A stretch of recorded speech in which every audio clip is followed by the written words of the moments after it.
పార్కులో విఘ్నేశ్వరుడు ఉద్భవమైన కొన్ని రోజుల తరువాత పురపాలక సంఘ కార్యాలయానికి, ప్రభుత్వ కార్యాలయాలకు ఎన్నో విజ్ఞాపన పత్రాలు అందాయి.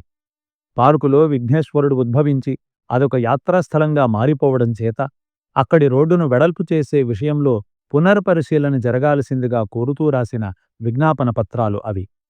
తొలుత అనుకున్నట్టే గనుక ఆ కార్యక్రమం జరిగితే దేవాలయాన్ని పడగొట్టి విగ్రహాన్ని అక్కడి నుంచి కదిలించాల్సి వస్తుందని, అలా చేయడం హిందూ ధర్మానికే విరుద్ధమని, ఈ అంశాన్ని దృష్టిలో పెట్టుకుని దేవాలయానికి ఏ విధమైన హాని కలగకుండా రోడ్డు వెడల్పు చేసే విషయాన్ని పునర్పరిశీలన జరపాలని అందులో వ్రాశారు.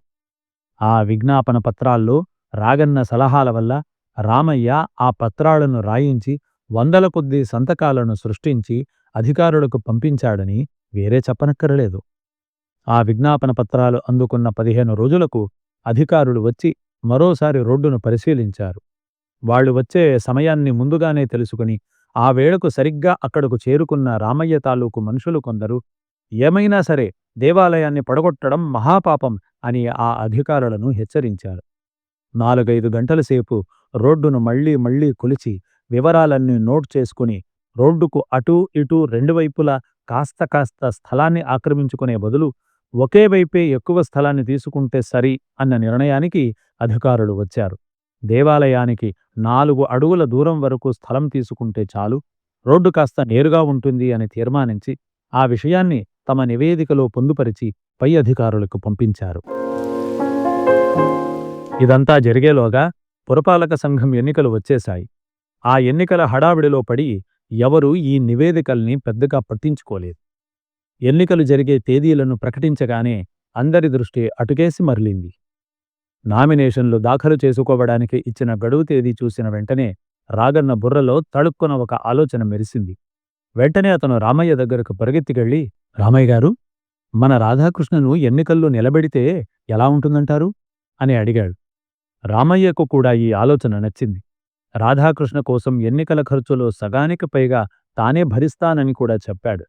అయితే ఎన్నికల ఫలితాలు ఎలా ఉంటాయో ఖచ్చితంగా చెప్పలేం కాబట్టి ఇతరులతో విరోధం తెచ్చుకోవడం తనకిష్టం లేనందువల్ల తను రాధాకృష్ణను బాహాటంగా బలపరచలేనని, చాటుగా ఉండి సహాయం చేస్తానని చెప్పాడు. ఈ పద్ధతి రాగన్నకు నచ్చింది. రాధాకృష్ణను ఒప్పిస్తానని చెప్పి అక్కడి నుంచి బయలుదేరాడు. రాధాకృష్ణ ముందు ఒప్పుకోలేదు కాని తరువాత, మీరింత బలవంతం చేస్తున్నారు గనక రాగన్నగారు, ఆ విషయం గురించి ఆలోచిస్తానండి. 2-3 రోజుల సమయం ఇవ్వండి. ఈలోగా మా సంఘం సభ్యులను కూడా సంప్రదించి ఏ సంగతి మీకు తెలియజేస్తాను అన్నాడు. పైకి అలా అంటున్నాడే గాని ఎన్నికల్లో నిలబడాలన్న కోరిక అతనికి లోలోపల బాగా ఉందని పసిగట్టేసిన రాగన్న, రాధాకృష్ణ గారు, ఖర్చుల గురించి మీరేం ఆలోచించకండి. నలుగురు తలా కాస్త వేస్తే అయిపోతుంది. రామయ్య గారు కూడా సహాయం చేస్తానని చెప్పారు. అయినా ఎవరికోసం ఇస్తాడులేండి, ఆయనకు మనం చేసిన సహాయం చిన్నదా ఏమిటి అని చెప్పి రాగన్న అక్కడి నుంచి బయలుదేరి సరాసరి విఘ్నేశ్వర యువక సంఘం చేరుకొని అక్కడ ఉన్న కొంతమంది సభ్యులకు రాధాకృష్ణ ఎన్నికల్లో నిలబడే విషయాన్ని వాళ్ల చెవిన తానే పడేశాడు. రంగయ్యకు, అతని మిత్ర బృందానికి మాత్రం రాగన్న చెప్పిన మాట రుచించలేదు. ఇంకా మీసాలైనా మొలవని ఆ కుర్రాణ్ణి వృద్ధిలోకి తేవాలని ఎందుకు స్వామి ఇలాగ తంటాల పడుతున్నారు? రాగన్నగారు, హాయిగా మీరే ఎన్నికలకు పోటీ చెయ్యండి, మేమంతా చూసుకుంటాం అన్నాడు రంగయ్య. రాగన్న నవ్వేశాడు. ఇందులో ఉన్న లాజిక్కు మీకు అర్థం కాదు రంగయ్య గారు. ఎన్నికల్లో పోటీ చేసి గెలిచినంత మాత్రాన మనం గొప్పవాళ్లమైపోతాము అని అనుకోకూడదు. అలా అనుకోవడం చాలా పొరపాటు కూడా. ఎందుకంటే ఒక మనిషి ఎన్నికల్లో గెలిచాడంటే అతనికి 10 మంది శత్రువులు తయారవుతారు. అతను ఏ పని చేసినా అందులో తప్పులు పట్టడానికి వాళ్ళు కాచుకుని ఉంటారు. ఈరోజు ఓటు వేసిన వాళ్లే రేపు మొహాన ఉమ్మినా ఉమ్మేయవచ్చు. అందుకని వాటన్నింటికి సిద్ధంగా ఉండే ఎన్నికల్లో నిలబడాలి. మనకెక్కడ కర్మ చెప్పండి ఇదంతాను. ఒకవేళ అందుకు సిద్ధపడినా మనం కొంచెం బాగుపడితే చూసేవాళ్లకు కళ్ళు కుడతాయి, ద్వేషాసూయలు పుట్టుకొస్తాయి. అందుకని మనమెప్పుడు తెరమరుగ్గానే ఉండిపోవాలి. చాటుగా ఉన్నవారి మీద ఎవరి కళ్ళు పడవు.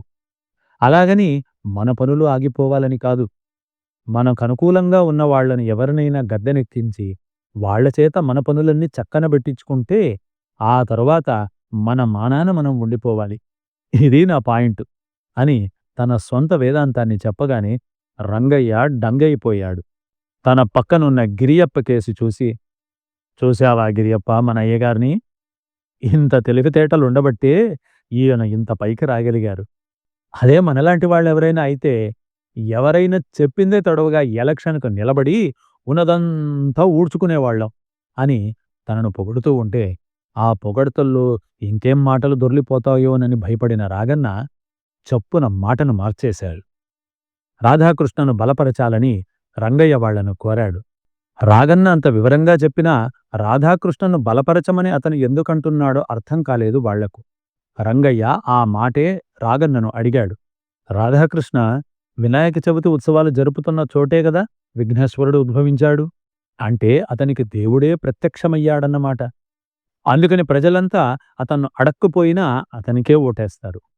ప్రత్యర్థులు ఎంతమంది నిలబడినా చివరికి గెలిచేది అతనే అన్నమాట. అలాంటప్పుడు మనం కూడా అతన్నే బలపరిస్తే అతను మన గుప్పిట్లోనే ఉంటాడు గదా! మన పనులు చేసి పెడతాడు గదా!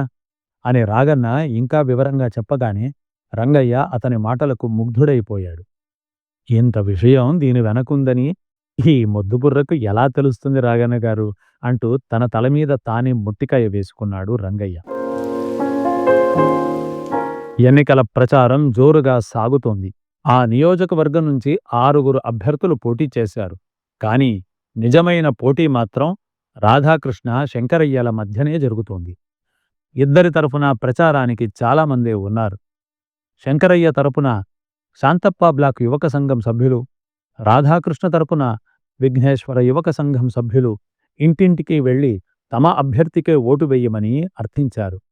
నిర్జీవంగా, అచేతనంగా ఉన్న ఆ పేటలో సాంస్కృతిక కార్యక్రమాల ద్వారా నవచైతన్యం కలిగించి అక్కడి మనుష్యుల్లో ఉత్సాహం రేకెత్తించింది రాధాకృష్ణే కాబట్టి అతనికే ఓటు వేయమని కోరారు అతని తరఫున మనుష్యులు.